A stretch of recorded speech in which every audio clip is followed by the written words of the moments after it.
What is up, my nerds? Welcome back to another episode. Look who's back. Zack is back. Hey, what's up, man? Thank you. So, man, there's a lot of stuff going on in the nerdy realm. There's a lot of stuff going on.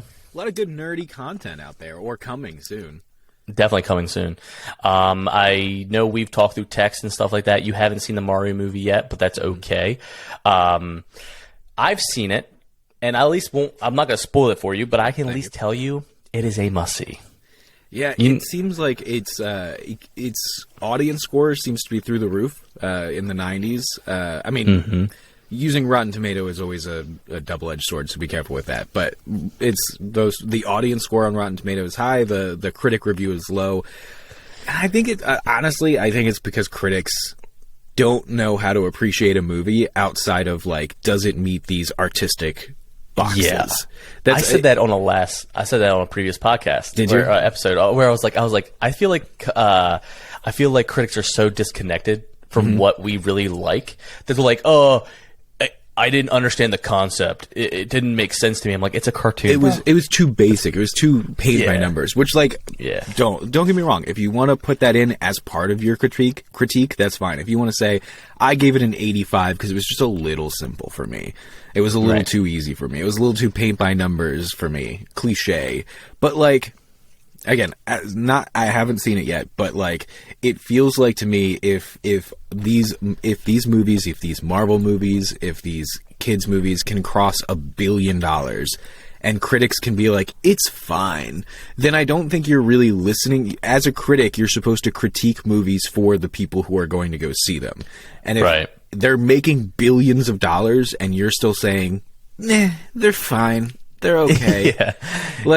I'm not saying that you can't say, well, critically and artistically, they could have been better. There's not a lot of character development. There's not a lot of XYZ. But it was a fun movie. It was a good escapism. If you were this, and another thing, because you were talking about the Mario movie. I've seen the Dungeons and Dragons movies, which you haven't seen. Yeah. I just saw it a week ago, and again, I loved it. I think it was great. I don't know what the critic score on it is, but I assume it's fine because, again, there wasn't like a ton of great character development or anything like that. Sure. It was just a fun adventure movie. You know what it reminded me of? It gave me, like, the Dungeons and Dragons vibe of the Mummy. So, like, it has nothing to do with the Mummy. It's not like the Mummy, but you know how the Mummy is just like good old school cinema fun. It's like that. There's CGI in it, but it's not CGI heavy. It feels like they made an effort to be like, let's only use CGI if we can't get a good practical effect going. It's just fun, and that's where I think critics are missing out on things because, yes, it's not a Scorsese film where but also I'm not going into the Super Mario Brothers movie being like, I wonder if Mario will betray the kingdom because in his own interest. That's exactly what I was saying. I was like, critics sitting in the chair is like, oh, plot twist, M. Night Shyamalan, Bowser's the good guy of the whole thing, and Mario's actually manipulating everyone. Like, turns out that Mario's actually the villain that we were expecting. So if you turn, you can see that the Mario's internal struggle is really what led him to betray the Mushroom Kid. Fuck off! It's a kids movie. Like, it's a kids movie. It's a kids movie, and I'm an adult who can enjoy it, and that's all that matters. I mean, from what I was reading, it was like it's a wholesome family movie to take your kids to go watch, and if you're a fan of the Nintendo world as an adult or child, you can go watch it and enjoy it. There were so many Easter eggs, man. There were so many little Easter eggs that you would love and enjoy. Those are the best when you catch them. Like, God. So, like, we have homework. So I'm gonna go watch the Dungeons and Dragons movie. And then you can go watch the Mario movie, and then we'll talk about that, because you'll love it, dude. I have more homework for you, actually. I'm pulling up the name on my phone right now. Okay. I have no... why is my Wi-Fi not on? If so you know, in school, I never did my homework on time. I always did it the day before. So that's fine. Okay, there's a movie that's been on my to-watch list for, I want to say, a minimum of a year or two at this point. Okay. In fact, when did it come out? 2020? That sounds about right. Yeah. It's on Hulu. It's a Hulu movie called Palm Springs. It's got Andy Samberg, And Christine, I always mess up her last name. Christine Mulatto. She's the mom from How I Met Your Mother. Okay, got it. It is. I'm gonna give you the short version, the like nutshelliest version that you would get on the trailer, which is that like it's Andy Samberg, and he is trapped in a time loop, Groundhog's Day style. And then he meets her, and then through a series of events, she also gets trapped in this time loop with him. So they are both conscious of what's happening around them, but everything else just repeats on end. So like, got it. All you need to know is it is not what you're expecting. Okay. I don't want to reveal more than that. I don't want to be like, I don't want to give Palm details. Spring.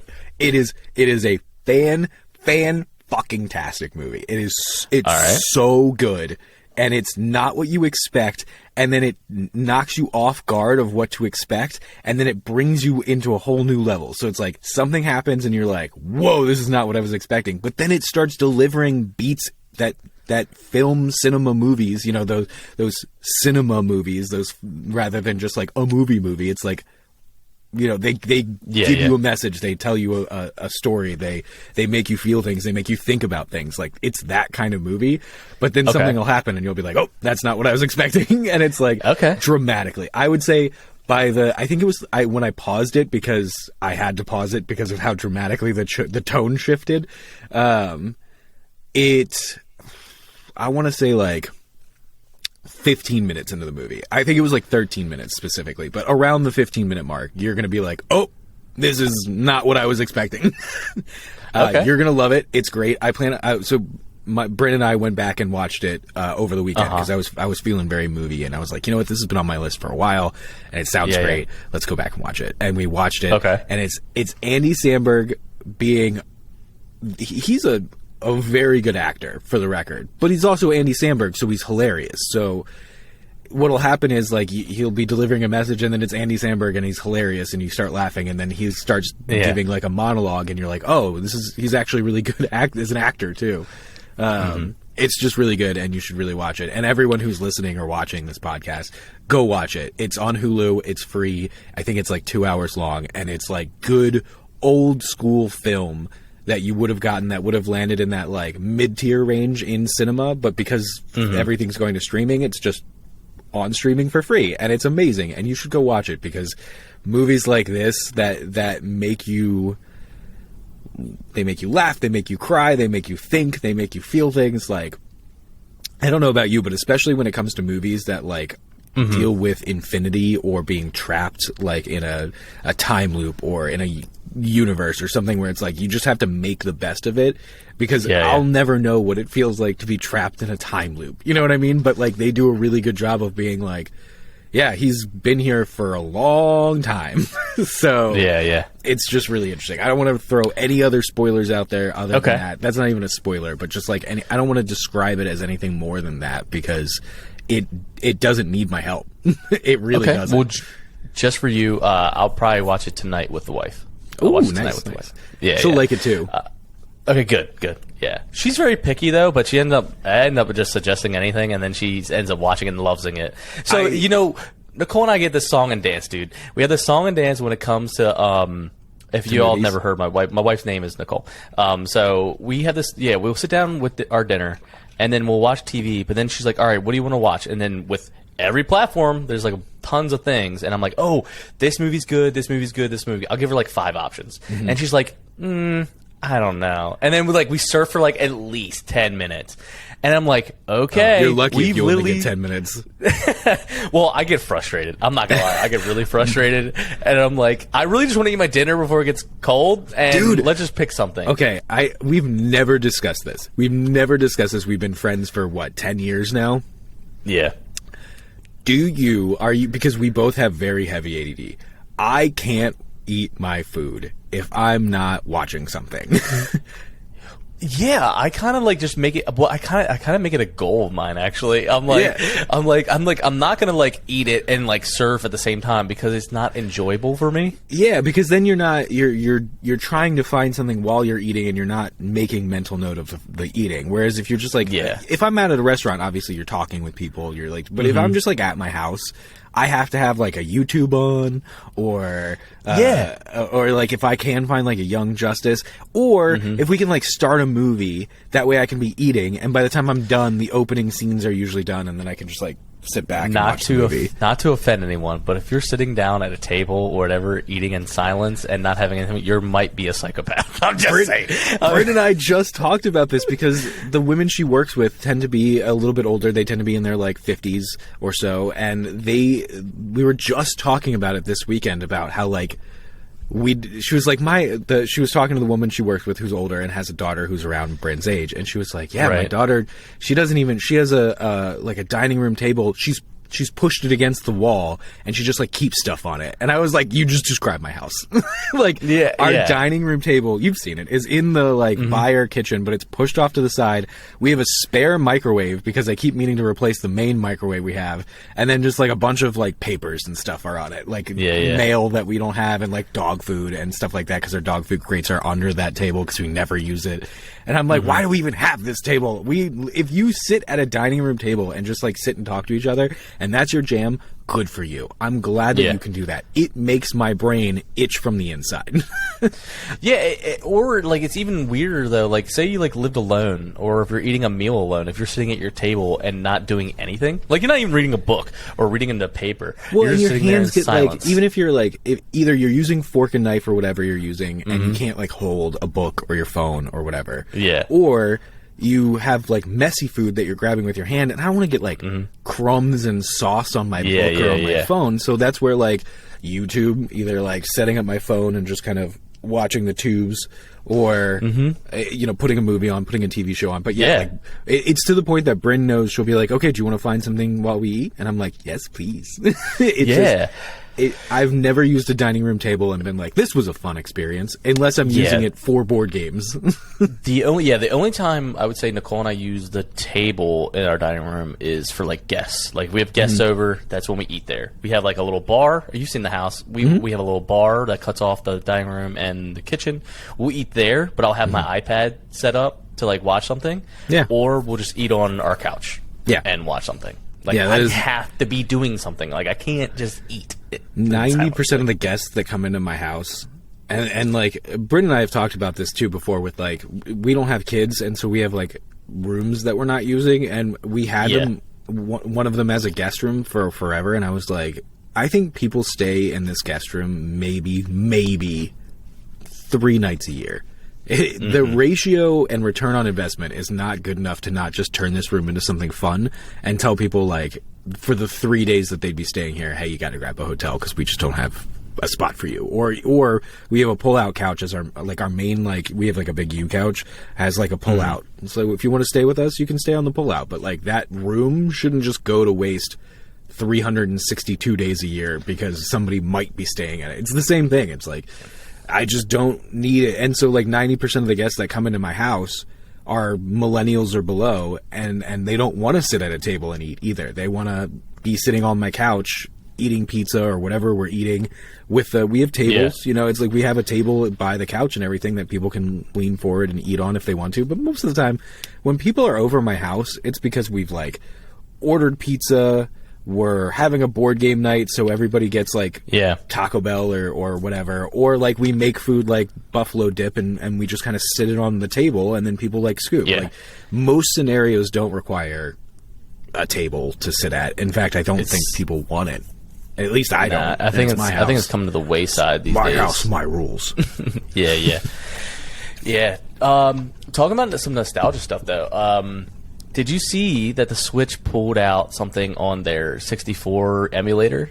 The Pokemon Stadium? Yes, dude. Yeah. I've been waiting for that. Okay, look, you had your Mario 64s. Great. I love Mario 64. Or you had some other things that GoldenEye and stuff like that. But I've been itching. I was like, when are they bringing Stadium, dude? And then I looked it up on Google, and it was like a week out. I was shocked. I was like, oh my God, dude. It's coming. The fun thing about Stadium, this is, I think, I don't know officially, but I've heard this a bunch, so let's just take it as truth because the internet would never lie to me.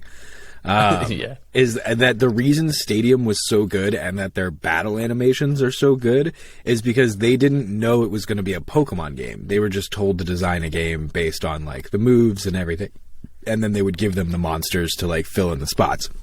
Oh, so they designed a lot of it as if it were just like a Nintendo Monster Stadium game.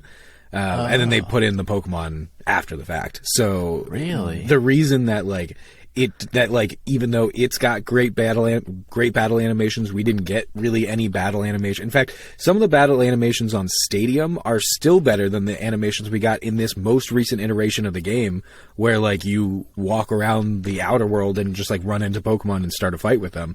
They're good, but there are still animations that make more sense. Like when you do a flamethrower, he like Charizard will like throw his head forward and be like "Rah!" and like shoot the fire out. Whereas now in the Pokemon games, it'll be like just like out of near the Pokemon, because it's they don't want to design specifically 1,000 Pokemon or however many they're running with in each game now, doing each animation. Whereas back with the OG 150, they just made 150 battle animations. It was It was really cool, dude. So. I played it.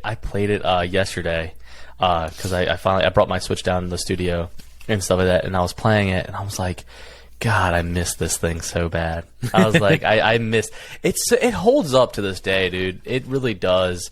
It is the OG Pokemon game that I think other games need to hold up to. Like it is up there. It's that tier. You know what else ranks up there, and I can't complain anymore, but Pokemon Snap. Pokemon Snap holds up. There are like good secrets in that game where like if you like I think everyone knows the one where it's like you've got like a Charmeleon walking around the lava in like the first level, and if you hit it with an apple, because you can throw apples to get it to like, oh, I'm gonna eat food, but if you hit it, it like genuinely, you just chucked an apple at a Pokemon. And if you hit the Charmeleon with the apple as you're walking, it like knocks them into a pool of lava, and then it comes out as a Charizard. Like that, it like evolves that way. It's really cool. That the N64 game had a lot of secrets, but they weren't, same like with Pokemon Stadium, they weren't like 100% convinced it would be a moneymaker. So of the original 150, I think it had like 61 Pokemon, which is like fine. But like considering it's 150, it's like you could have put them all in there. But then they remade Pokemon Snap recently, and it was, in my opinion, just as good as the original, and they put a lot more Pokemon in it because at this point it's like Gen 7 or 8 when it came out. So it's worth checking out. There's a lot of good secrets. The only problem I have with the new one is that there might be too many secrets, because sometimes it'll be like super specific to like, you have to boink this guy with an apple, and then later you have to lay down this thing, and then later you have to like do music, and then if you do all three of those, then like a thing emerges, which like, I'm complaining about it, and as I'm complaining about it, I'm like, that's kind of what you asked for, but just like bigger. You got to go old school with it, where you got to go online and you got to figure out like how to unlock all the things. So, and none of it is DLC. So, you know what? I'm going to say in real time, I need to shut the fuck up. Hey, you remember how we were talking about people complaining about stuff? I was like talking about it. I'm like, why are you bitching? That sounds awesome. Okay, I'll talk about this, and then we'll hop back to the original. What my original idea was about Mario was. I went stupid. I don't know why I killed that guy. Like my brain literally just killed that thing. Oh my god! I love dude. that people have started stealing. Like that is the thing I put out there, which is that like I've killed that last guy. I don't know if we've ever talked about it on the podcast before, but like okay, so like real talk. Me and my wife we just have really bad ADD. Shane does too. And so, like, sometimes you're just, like, mid-thought, and you just lose it, and it's just gone forever. And so, me and my wife were, like, talking about it, and I was like, oh, yeah, you know what? That was an entirely different version of me. That was a totally different guy. In fact, that guy's gone. He's dead. I killed that last guy. And so, I killed that last guy just became a phrase in our household for when you, like, forget a thought mid-thought, or if you get, like, if you're talking and someone interrupts you real quick, and you're like, okay, and they're like, okay, what were you saying? And you're like, oh no. So, but now we've started doing it where sometimes we'll be like, we'll remember like 10 minutes later, and we'll be like, we found a body. That's pretty funny. Well, so what I was going to say about Mario is that, So on a previous episode, we talked about how when Mario was first coming out, we're like, I could see if it's a big hit that they could branch out and create a Nintendo EU type thing. Yeah, a Nintendo universe. Smashverse, a Super Smash Bros. Universe. And it seems like in rumors that with Mario being a hit, that they're already in works to greenlight a Mario 2 movie. Makes sense. But also, and it also seems like they're going to greenlight a Zelda and maybe a Metroid movie.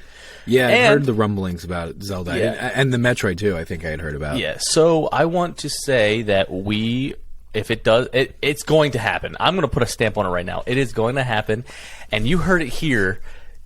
Give it credit that you heard it here that they're doing it before your boys it called was it. even thought about. Yeah, yeah, we said it. So yeah, that's all. Not to mention, we had called this that if they wanted to, they already have Sonic out in the movie verse out there somewhere, and his whole power is like universe hopping.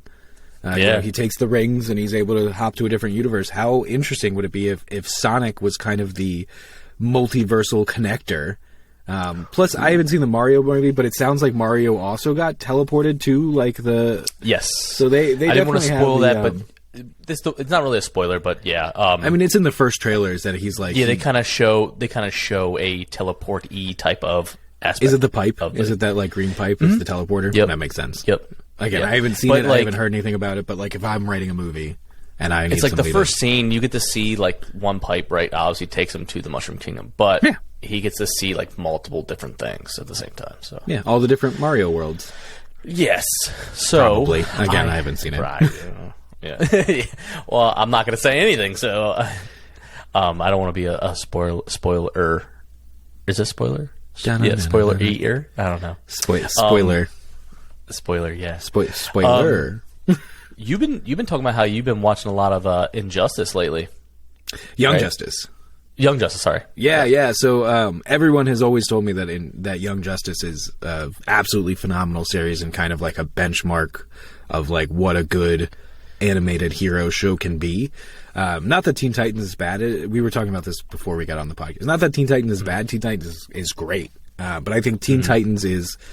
I think Teen Titans didn't treat kids like adults in a kid show. And I feel like Young Justice doesn't treat young adults as children in a children's show. Does that make sense? Like Young Justice... Say that one more time.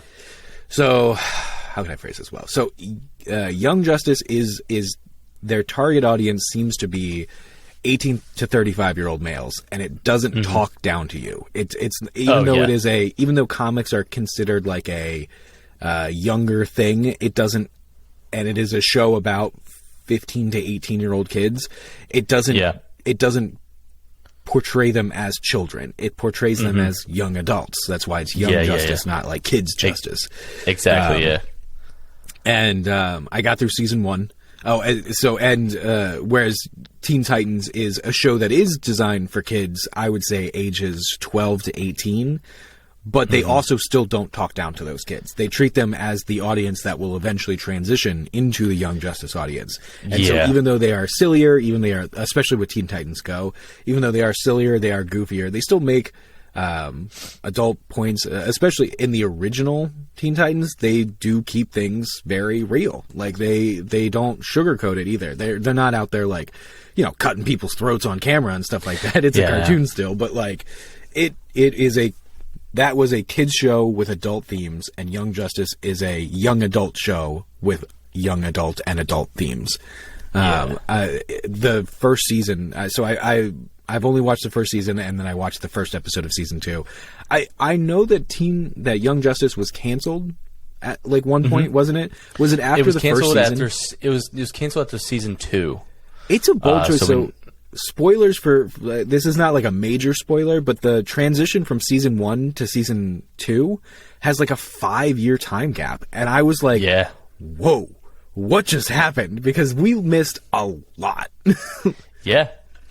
I know when I was watching it, it was actually, I think you're right. The second season did get It was just season 1. And it took so long for season 2 to come out. That's why I think they did the time gap. I was wondering that, because I was like, I know that they had either been canceled or postponed for so long that I think and this is all speculation based on the fact that I know that it was like, fans were very mad when it was canceled because it's such a good show, and like the reason it was canceled was basically like, it wasn't selling toys, which is a shitty reason to cancel something. I understand money, blah, blah, blah, blah, blah, but with like streaming these days, it shouldn't be as big a deal. Anyway, I knew that there was some like controversy over like cancel / was it canceled and it was brought back, and I think that it was. So I was thinking to myself, maybe they canceled it or they did this really long pause between season 1 and season 2, which is why they would do it, because it's like, hey, we missed that time too. You know what I mean? Like, we're gonna catch up with these people later because we're catching up with them literally 5 years later. So it's just so really interesting. So have you started season 2 yet? I started the first episode. Okay. So you got to see. So you definitely okay. I got to see who you were thinking I was going to see. Yes. Yeah. So who in season? Let's just start season 1. Who's your favorite character of season 1? Honestly, that's tough because I lean towards Robin. So I'm going to have a different... I lean towards Robin because I like Robin a lot. Who doesn't like Batman? And I like that he, despite the fact that he's not a great leader because of it, but the fact that he just like disappears and does... I love that he does that little like creepy laugh that he does when he disappears. Dude. Because it's such a good Batman tool, which is like you use what you can to increase the fear of your opponent or enemies. So a lot of people got pissed at Robin. Like, I don't understand why he like disappears. But the thing of it is, you got to think about they were a dynamic duo. Batman was able to do his thing, and Batman trusted Robin to do his thing. So they never really needed each other, but they also needed each other. You know what I'm saying? The thing is, they needed each other, but they didn't need to communicate what needed to be done. In fact, Robin makes a point of saying it that several times actually, where he says, with Batman, our roles are just defined. We don't, or maybe this is what Aqualad had said to him, but look, with Batman, the roles are defined. Bruce has a standard. In fact, they say it in like one of the first episodes. He says, when they're like stuck in the pods or whatever, and he was like, Batman would have killed me for taking so long to get out of this, because like Batman just has this standard for Robin of like, I've raised you, you know what to do, you know the role. Like, Robin knows what Batman will be doing. I mean, they just don't have to communicate it, or if they do, it's very brief. Batman has his major role, and Robin has his support role. And then he tried to come into this team being like, I was trained by Batman. Like, and then he wanted to be the leader, but also wanted to just fall into that secondary role of support role. And not that he was like secondary or support, but like that's what Robin and these sidekicks, that's the whole point, is like emerging them out of this sidekick role and into like a hero role. Right. And so it's great that like his instincts, his battle instincts are, when something happens, you don't stop, you don't think, you just act. You go and you trust that the other person is going to go do that. Whereas the other heroes, the other young heroes, didn't necessarily have that dynamic with Robin, and even though they are heroes in their own right, they don't have a team strategy for who goes where and what. And while I do think that he has the intelligence to run the team in season 1, it was right for him to not. In fact, I really like they do occasionally, they'll do like therapy after their sessions, especially if like something happens. And I watched the episode. This might be spoilery, but also I'm like 9 years late to the show or something. It's been out for a while. It's been out for a while. So don't feel bad. Yeah. So there's an episode where like they go through and like everything that can go wrong will go wrong. I won't go much more into that because the episode actually has some fun twists and turns, and I don't want to ruin the episode for anyone who hasn't seen it. But basically, it's if everything could go wrong, it's going to go wrong in this episode. Then afterwards, they go through some like therapy. And I really appreciated that Robin was like, they were like, how do you feel? And he was like, I realized that I don't want to be Batman. I don't. There's something in him that is able to give 100% of his entire life. Every part of his being can go into being Batman, and I don't want that. And the fact that they said that is such a big deal for me as like a fan of the series, because Robin, especially Dick Grayson, is more lighthearted. He's not he's not Batman, and but he's got his skills, but that doesn't make him Batman. And I think that was a really important distinction that like a lot of places don't necessarily nail when they portray Robin. Yeah, and I would say even the new animated movies with like the Teen Titans or whatever kind of hit on that as well, where. Okay, so in the original Teen Titans, they speculate. Obviously, it's Dick Grayson, but they never say his real name, and it is always laid hints and little cameos or like little Easter eggs that he's separated from Bruce for now, and he always kind of had this little anger, I guess, towards him because he's a struggling kid who this dealt with resentment trauma. of almost kind of trying to prove that he is as good as Batman. Yeah, exactly. So in the new Teen Titans movies, and it kind of leads in. To honestly what they're talking about in Justice, he becomes Nightwing, and then he overall grows because he kind of finds who he wants to be. He knows he's just as good as Batman, but he knows he's not Batman. He knows how he wants the hero. He also takes time for his social life. Him and Corey, Starfire, have a relationship, and they actually spend time together or try to spend time together, and try to overall have a relationship. Whereas Bruce Wayne is Batman. He is There is no Bruce. Bruce Wayne is his alter ego. Yeah, he always says I think it was in my favorite line one of my favorite lines from Batman Beyond is where they kidnap Bruce Wayne. And they're trying to make him feel like he's crazy. And so, they have, a thing that was implanted or, near him or whatever, where basically it would just, it would talk in his own voice at him. And it would be like, Bruce, you need to blah, blah, blah, Bruce, as if his conscious is, talking to him. And then after he's rescued, Terry McGinnis, who's Batman at this point, he's like, how did you know that you weren't going crazy? And he goes, the voice called me Bruce. And he was like... he said the voice in my head was calling me Bruce, and he goes, well, what do you call yourself in your head? And he just turns to him and stares at him, and he goes, oh, you would call yourself that in your head. Bruce Wayne is his mask. That's what's the interesting dynamic between Superman and Batman that is so great, is that Superman is super all the time. Technically Clark Kent is his alter ego. But it's the same thing with Bruce Wayne, but in a different way. So Bruce is a guy who he says that Bruce Wayne died that night with my parents, and Batman was born from that day forward. Everything else is just me wearing a Bruce Wayne mask. Whereas with Superman, he was born Clark Kent, and then found out that he was Superman. And so it's this dynamic of I have to keep my secret identity safe for those around me, whereas Bruce is just that guy's dead. yeah, exactly. And so what's cool about jump cut for Injustice, as you know, it's 5 years later. They're all older now, and Robin becomes Nightwing, and he's not really leading. I think from what I remember, he's he's kind of going back and forth, where he's not really. He kind of steps in a little bit for the Injustice team. I mean, Young Justice team. Yeah, I keep saying Injustice like it's fucking the side story, which is another story in the Justice League universe. Young Justice, where Tim Drake is Robin now, and he's trying to lead the team. And he does. When the new Robin showed up in episode 2, I was like, he either got a haircut or that is a different Robin. And then Nightwing shows up, and I was like, that is a different Robin. That is a different Robin, yeah. And it's really interesting because, again, I'm only one episode in. But I think the thing that bugs me is that there was a lot of plot points that were laid out that they might circle back to. They might do some flashbacks and stuff like that. Again, I haven't gotten there yet. But there was a whole thing about Connor Kent. And Superman needing to kind of take over that role as teacher to him. It doesn't even have to be father necessarily. He just has to teach him how to be a Kryptonian or half Kryptonian.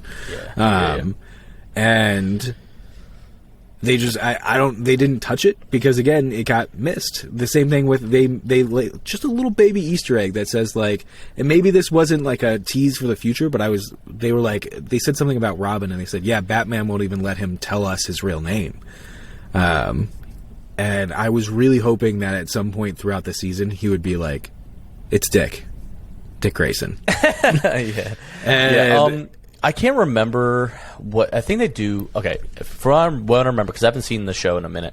From what I remember, they do kind of like do some like flashbacks. Mm-hmm. So I figure they probably would, just to kind of like fill in a few of those holes before they move forward. But they also realize that with a time skip, you have to move things forward. It sucks because like that show could have been 5 more seasons where, you know, like they develop the Young Justice League and like they fill in a bunch of the characters and then you get more characters and then, you know, there was just so many more stories to be told. But I get it. That's why people are frustrated, and that's why I never touched Young Justice until now, is because it was like, it's great, it's wonderful, but it's short because there's not enough love on it. I'd say the one thing that threw me off, though, with the show, and I still sometimes get confused, is the whole Speedy debacle. Oh, yeah. And I am forgiving of that because that's Crispin Freeman, who voices Speedy and a few of the other characters, like the Guardian, I think, is his uncle, and then a bunch of the side characters. But, like, yeah, the big thing is that, like, Red Arrow is Crispin Freeman, who is a coach of mine. I've coached with him before. I've taken a bunch of his classes, and so I have a soft spot for his character, even when it's like weird stuff is happening with it. I'm like, yeah, but that's Crispin. Yeah, it threw me off. Like, I love the show. I love the show, and I really, and I'm not even going to give it the writer's fault. It's the overall network's fault. But like, oh, you have one season. Oh, we're just going to cancel it. And then the writer's like, oh, well, we had a whole thing what we're going to do with like what was going to go on, and they probably just got thrown off. Where it's hard to kind of follow, like you're saying, with the time skip and everything. It's just hard to follow a little bit and pick up pieces, or like trying to imagine what the pieces are. The most jarring thing was that the way that season 1 ended, and again, I'm going to try to keep this as spoiler-free as possible, but the way it ended, to have a 4 or 5 year time skip after that like huge reveal, it was like, why? There's so many questions I have that need to be answered within the next week or two of what's happening. Like, it feels weird to just be like, bombshell drop 4 years later. Yeah. I mean, I love Robin. I do, as you know, because Dick Grayson's my favorite Robin, because of what he becomes in the Nightwing. But I have to say, one of my favorite characters is definitely Wally. Yeah, I love Kid Flash. Okay, so as a voiceover, I have said repeatedly that I would love to be the Flash, because I think I have the right. When I do like my young hero voice, I think it pitches up to be similar to. I think it could either be, in my humble opinion, I could either do a good Robin or a good Kid Flash, and I think Kid Flash would just be fun to do because he's just got most of the time like fun, upbeat, quick energy, and I would love to do a Kid Flash. So I love Flash. He's one of my favorite heroes, if not my favorite hero. I haven't sat down. We should really sit down and do like a top 10 heroes list across any universe. We'll do that in a future episode for you guys. But Flash is one of my favorites. So obviously Kid Flash, and in Justice League, Flash was Wally West. So it's really interesting that they backed that down. It threw me off though. When they did that, but they made a point to say Barry in one of the like training, and like one of the earlier episodes. They're like, "Hey Barry, hey Wally." They're like at the West household, so they made sure to make a point of it to be like, this version of Big Flash is Barry Allen. Okay, I might have overlooked that, and I probably forgot because it is weird because in Justice League, it's Wally West, and then in Young Justice, which theoretically is the same unit. Like, is this the same as the Justice League Unlimited group? I mean, to be fair, they have multiple Green Lanterns in there. They have the whole. They had Jay Garrick as one of the speedsters in the when they were having like speedster dinner. The Bat family seems to grow throughout the entire thing. So they do one of the things I really like about it is that with animation, you don't have to worry about like properties. You don't have to worry about like pulling back on it. Like the thing starts off with like Mr. Freeze and Robin and like they just don't. It's the whole universe. You don't have to worry about like with the movies. I love movies. I love the MCU. I like the DCU. I have a lot of hope for the DCU when it's made. But you're not going to get it all the weird stuff up front because it's just too much for a movie. It's just too much for casual fans, even if there are a lot of not adult fans, but like committed fans in the audience. Whereas like we started with Young Justice and it was just immediately like weird stuff everywhere, which is what comics are. Not bad weird stuff, but like, yeah, it's weird. There's a guy with an ice gun who's being like, my family is not stuck in this. Like, you know what I mean? Like, it's weird. There's like 3 Green Lanterns, and you're like, why are there 3 Green Lanterns? And they're like, because there are. Move on. And you're like, okay. Well, the important ones are Hal Jordan and Jon Stewart, so that's all you really need to remember. There's 2 Green Lanterns. There's 2 Green Lanterns that are like... To be fair, we didn't really, even in season 1, get a lot of Green Lanterns. They're just in the shot from time to time. And then at one point they're doing like a league voting to see who qualifies to be the next heroes of the Justice League. Like there are heroes out there and they apply to be a member of the Justice League and then they sit down and they vote on it. So at one point the Hal and John are like in this voting session. They were like, well, actually there's now a 3rd Green Lantern, and they both were like, no it's funny. But yeah, I love Wally, man. He makes light of everything. He's so fun. He brings that comedic relief and everything. Because the only thing I want them to do, and they were getting there, is that he was like a bit of a womanizer, which is kind of played out. And I get it. Teenage boys are... we can say whatever we want on this podcast, right?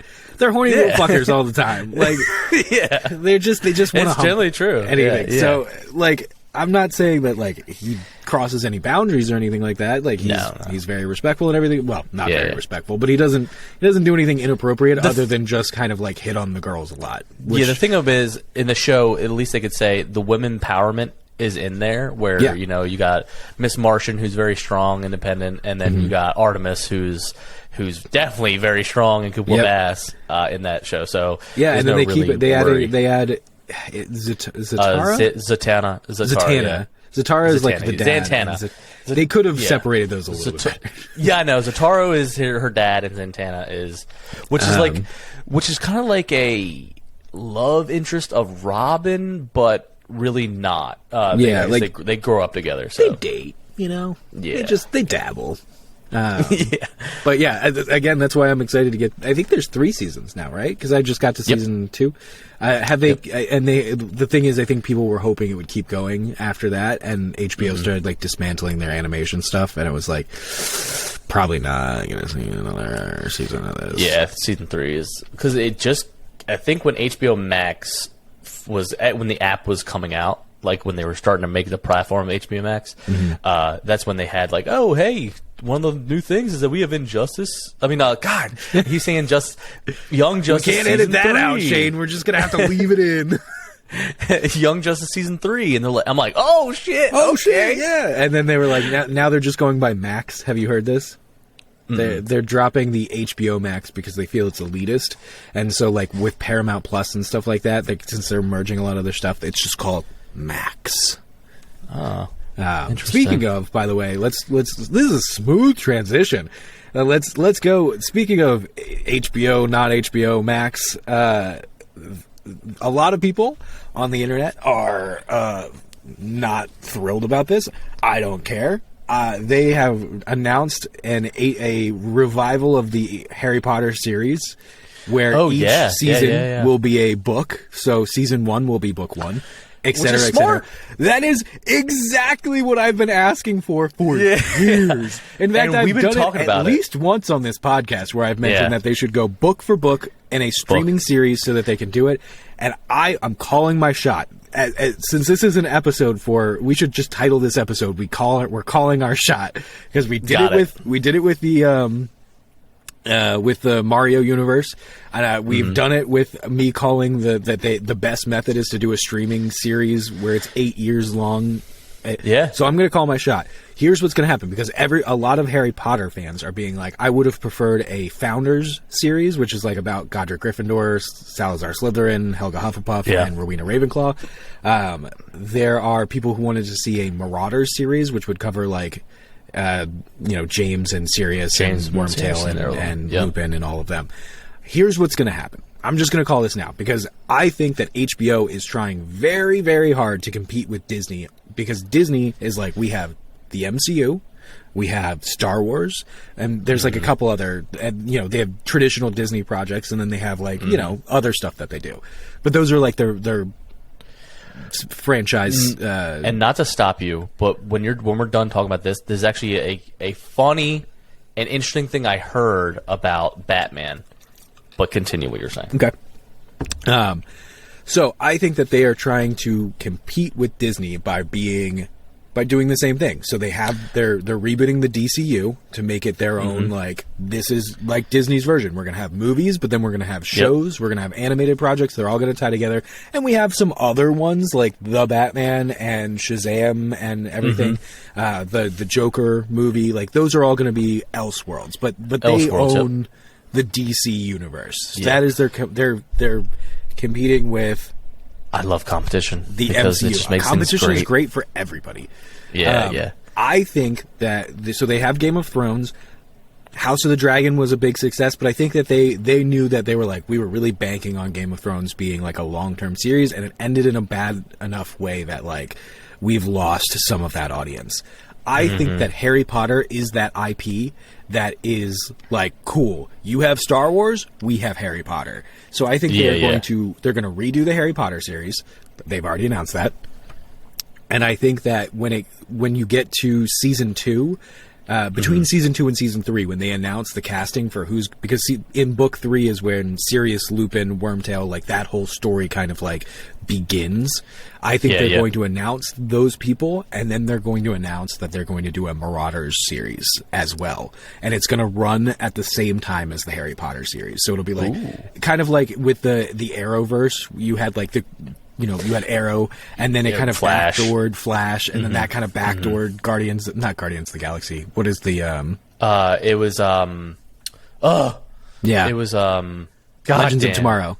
Legends of Tomorrow. And it just kind of like branched and branched and branched and branched. I think that's what they're going to do with Harry Potter. I think that they're going to do the season. They're going to see how it goes with season 1 and season 2. It'll go well because it's Harry Potter. People can say what they want about J.K. Rowling. I'm excited. I don't disagree with them. Excited. A lot of people have said that it's too soon to do a reboot of this. It would be better to do a creative endeavor. But for those people who say that, look what happened with Fantastic Beasts. I'm not saying that it was bad. I think Fantastic Beasts could have been fantastic, but the writing was bad, and it didn't get the reception it wanted, and it got canceled. It was supposed to be 5 movies. It was supposed to be a 5-movie series, and they killed it after 3 because it kept declining so heavily because the writing was horrible. I could do an entire solo episode of this podcast talking about how bad the Fantastic Beasts franchise was and how much potential it had to be good, but then they just kept making mistakes over and over again. Look, HBO Max, wherever you want to be called now. All you have to do is scan each book in a computer and do exactly that. Print that bitch, and then that's your script. Hand people their copies, and there's your script. Just do that. It's great. You can buy a copy of the script of this book at any bookstore. Just do that. So I think that around season 2, season 3, either they'll announce season 3 and then they'll announce the Marauders thing after the 3rd season, depending on how well it does. But I think they're going to just be like, great news. Not only are we announcing these people were cast for the Harry Potter show, but we're also doing a Marauders series, and that's going to spin off into its own thing. And then that'll spin off into like a Voldemort, because a lot of people have said the other one that they would like to see is like in the books, Voldemort just goes missing for a while. So like when he leaves Hogwarts, there's like traces of what happens to him. It's like he pops up here and then, whoops, sorry, I keep hitting my mic. He pops up here and then 5 years later he pops up here and then 2 years later he pops up here. I think that they will do a Tom Riddle series as well, but that'll happen once we get to, I think what'll happen is, well, Okay, so technically, a young Tom Riddle, like a high school level Tom Riddle, appears in season 2. So it could also be that they announce the Marauder series later and then do a young Voldemort series. But I think what's more likely is that they will do the Marauders announcement first, and then when they get into years 6 and 7, which is when you start to get that Tom Riddle backstory, is when they'll announce a young Tom Riddle. And then if those go well, then afterwards they'll either do a post Harry Potter series where it'll be like Harry Potter, the college years, or they'll do a Founders. The college years. Yeah. But I think that's going to be their major competing franchise for. It's like, okay, you have Marvel, we have DC. You have Star Wars, we have Harry Potter. Yeah. To what people, I get the understanding of you don't want to, like, the movies are good. Movies are, I like them. At least they're good to me. To some people they're great. And people don't want to ruin it. They don't want to ruin such a thing, which I understand. But it doesn't follow the books or doesn't answer things in the books like that they should. So yeah, there's a lot of like, we cut this because it's Harry Potter. You've read it. Yeah, and that's lame. So they need to, like, and if they throw it into a series where like each episode like tells the story through and through, it's gonna make it even more lovable, man. Yeah. It's just gonna. I mean, you can have that character development. What I like to call the bitching phase. And again, there's controversy around J.K. Rowling because of her stance on things. We're not even going to get into that here. That if that's why you don't want to support this series, then I support you not supporting the series. One of the things that we're gonna go into our 30-year-old therapist selves here for a second. Take it from your older brothers here. One of the things I'm working on mentally is that things can coexist at the same time. They are not mutually exclusive. You can disagree with somebody's opinion and appreciate their art at the same time. And if you don't want to financially support that art, or you don't want to watch that art because it contributes, then cool. That's totally cool for you. But I don't like to shame people for that. I don't. If you think that Chris Brown is a horrible person because he is a accused and convicted woman beater, then but you love his music, then go listen to his music. I don't listen to his music because I don't want to support that. Sometimes you just kind of have to pick your battles in this capitalist hellscape that we live in. Yeah. And so it was funny that you're talking about how the battles, right, between Disney and like HBO, Paramount merge or whatever they're going to do. Right. The whole universes. So you know how it's always been wondered why they've never really made a Batman show?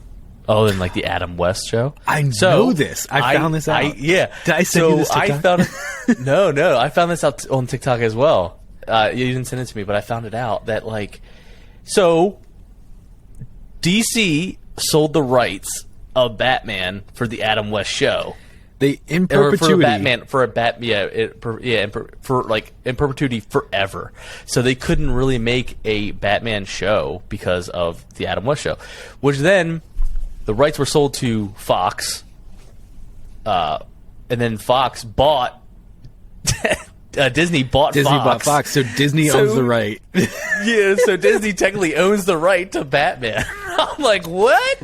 Disney owns the right to a Batman show. So that's why we never got it in the Arrowverse, and that's why Oliver Queen kind of became the de facto Bruce Wayne. Because it was like, he's a billionaire with no superpowers who goes out and has a weird rogues gallery. Like, that's close enough. Which is funny because Green Arrow is always supposed to be like kind of a sarcastic, funny character. Not all the time, but he was supposed to be like predominantly a comedy, sarcasm-based character who was like the fun offset to Batman. And then they couldn't do Batman, and they were like, well, how much do we really need like a sarcastic, funny character as much as we need like a Bruce Wayne to tie everybody together? Yeah. Which is funny, though, even in the animation, though, like, because their backstories are somewhat similar to a point. I mean, they're both, okay, maybe similar so that they're rich. They come from rich families. But it's funny, though, that Green Arrow and Batman are, like, really good friends. Like, are they? They have a they're really close connection. Oh, I didn't know that. What's interesting about that is the only thing I know about, well, not the only thing. One of the things that I know, and I don't know as much about non-Arrowverse Green Arrow, is that Batman has said that he has a plan for every member of the Justice League if they were ever to ever turn evil or turn against the League for some reason, except Green Arrow. He's the only one who he's like, oh, if you turn evil, I don't have to worry about that. Which is so messed up. Well, what's crazy though is like, because like there's been a ton of like animated movies where like Batman and Green Arrow kind of like they talk a lot and they like do things together. So like something happened with like the Justice League and Batman's like, yeah, I'm out. I'm not doing this no more. And then Green Arrow's like, yeah, me neither. I'm done. And they both leave together. And then like comes to find out like Black Canary and like Wonder Woman are like, you guys planned this together, didn't you? And like and Batman's like, I don't know what you're talking about. And he just like, dips out. They're like, they're so, since they're kind of both like the humans of the Justice League, like they're humans but with good skills, that they're on the same wavelength together. Like that's why I think they connect to each other pretty well. Yeah, because like, they're both hey man, billionaires hey, bro, with no superpowers. My bones hurt too. My bones hurt too. Don't yours, bro? I gotta tell you, I pulled a quad last week, and I don't know if I can keep doing this. Yeah, exactly. So it's just funny, man, how they have it all tied together. How's Robin? Good. How's Speedy? Good. Yeah. He's being a little shit right now. He's being a little shit. It's really interesting that they, and like at this point, like just buy the rights back. Like I don't know how much it would cost, but like it feels worth it.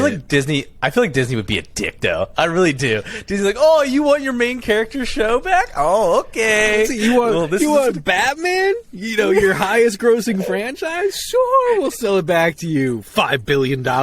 Yeah, it's like that bully that like holds your like lunch up. Oh, is this your lunch? Is this what you want? And DC's like the little kid's like, yes, did your mom pack your favorite today? Yeah. Ooh, sounds like there's a pudding cup in there. Yes, it's my favorite pudding cup. Please give it to me. It's chocolate. I love chocolate. Yeah. But overall, I'm really excited for. There's a lot of good content that's going to come out. I just don't know if I can wait, man. I just want it to happen now.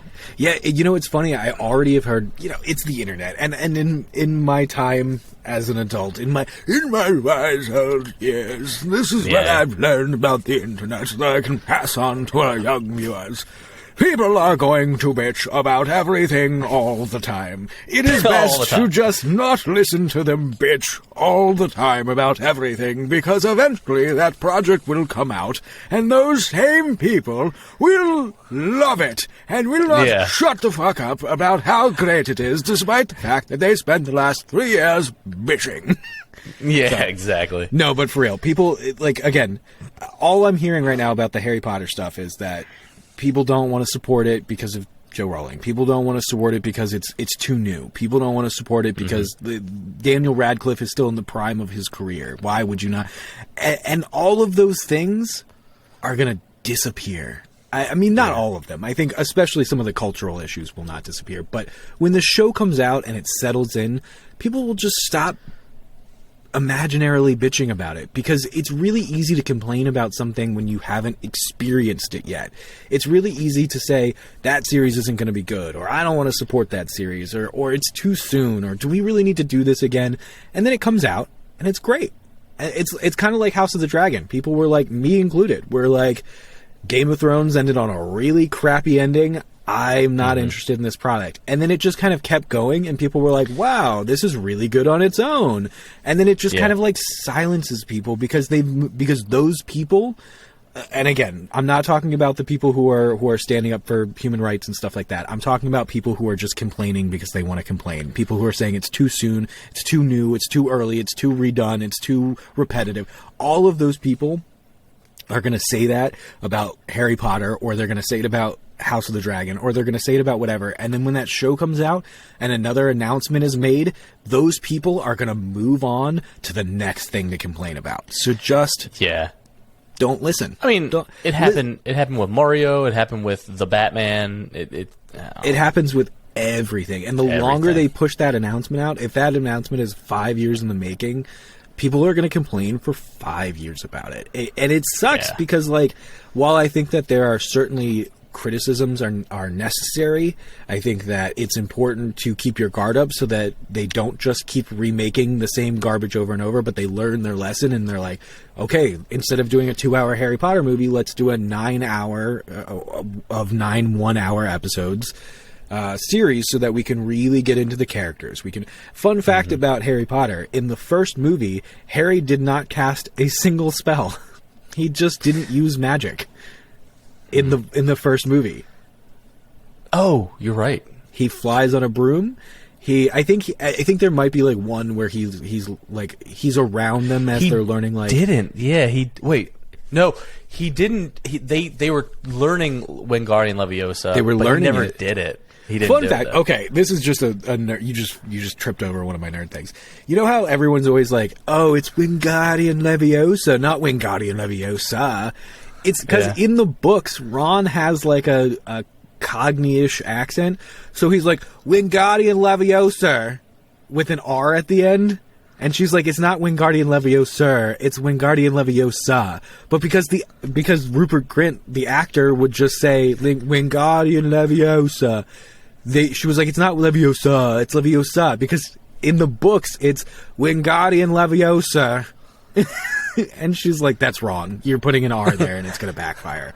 So it's just funny to me because everyone's always like, oh, she's so nitpicky. And I was like, no, she's right.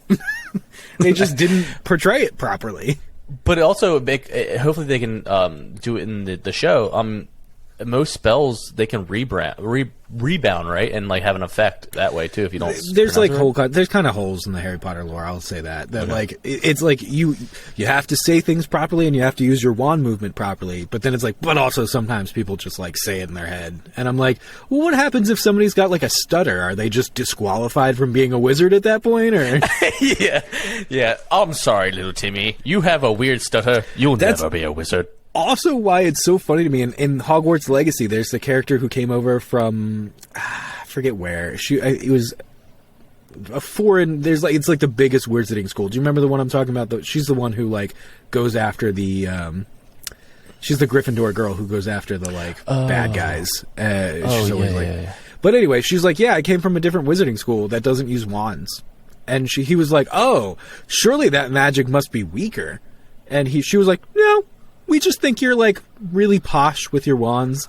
And I'm like, the whole point of in this story, the whole point of wand lore is that, like, wands make you stronger. That's why people like goblins and magical creatures want wands, is because they channel your magic. Shouldn't it make more sense? And they're like, no. And I'm like, so the whole wand movement thing, what do you do when you're just, like, bare handing it? When you're like, you're like Wingardium Leviosa, and do you like move your hand in the motion, or like it's not explained at any point? So I hope that it does. I hope that they cover it somehow in the Harry Potter series. Yeah. Well, I think we can end it there, man. Yeah, that sounds good. You have an announcement to make. I do have an announcement. So this is for all the current listeners and followers of the show. I don't want you all to be surprised, but the show is going through an overall rebrand. Yes, overall rebrand. So I've gotten feedback from a few of the followers and a few of listeners stating how hard it is to find the show, and I'm trying to make it easier and content easier for people to listen to and overall find. So this episode is going to come out on. As every episode comes out on Tuesdays, so that is not changing. Every episode is still going to come out on Tuesdays, but the overall rebrand is going to have a different name, different logo. Shane, editing magic. You'll show it on the screen right here, and it's going to be called The Nerdy Mind. It's overall just a universal name. It's the Nerdy Mind. It's easier for people to find. That way people can look it on Apple Podcasts, Google Podcasts, and Spotify, or even YouTube. It will come up right away. And overall, just building this platform that trying to build and have some connections with some guests that are going to be coming on. So I have high hopes for this channel and what it's going to become. So look forward to that. So just know that this episode is going to be on the old platform of Roll for Nerdy Check. But don't worry, with the Nerdy Mind, there's nothing you have to do. You don't have to resubscribe. You don't have to find it again. It's just going to overall just develop into itself. So you don't have to do anything. Just note when the episodes come out, don't look for Roll for Nerdy Check. Just look for the Nerdy Mind, and you'll see it. And I'll even show it in the video version of what you will be looking for. So just look out for that. And like I said, look for, if you want to listen to the audio versions, Spotify, Apple Podcasts, Google Podcasts, and many others. YouTube channel, we have the video versions. Just like, comment, and subscribe, and give us support. Leave comments of what you want us to talk about, things that you want us to, watch or see or read or whatever. And anything nerdy. If you go and you listen to anything, if you have opinions on the Harry Potter series, drop in the comments. Yeah. If you go back and you watch Palm Springs on Hulu, put it in the comments. Let us know what you think, because that is one of those movies that flew under a lot of people's radars. So I want to hear what you have to think about them. And if you like them, do us a favor. Yeah, you could promote the podcast. That'd be cool. But share what we're talking about. If you like the movie, go show it to somebody. That's what this thing is about spreading the nerdy word, whether that's movies or whether that's games or whatever it is. We're about increasing our community and pushing good stuff out there. Exactly. And as always, stay nerdy, my friends. Yeah. Oh, and for the last time, may all your nerdy checks roll high. Yes. Wow.